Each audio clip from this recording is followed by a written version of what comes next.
तोहरे घरे दुबराई गए राजा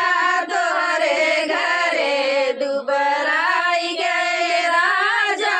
तोहरे घरे सासू कहाई बहू भोजन बनावा सासू कहाई बहू भोजन बनावा भोजन बनावा बहू भोजन बनावा उबियाई गए राजा तोहरे घरे उबियाई गए राजा तोहरे घरे दुबराई गए राजा तोहरे घरे दुबराई गए राजा तोहरे घरे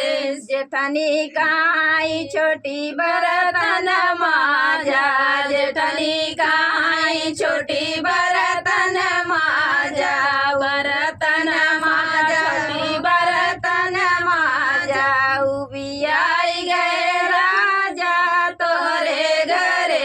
उबियाई गए राजा तोहरे घरे दुबराई गए राजा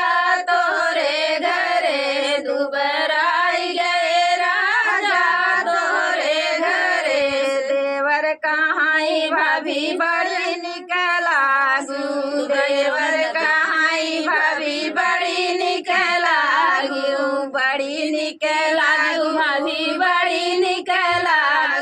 नजर आई गए राजा तोहरे घरे नजर आई गए राजा तोहरे घरे दुबराई गए राजा तोहरे घरे दुबराई गए राजा तोहरे घरे आगे वो शहर आ रहा बस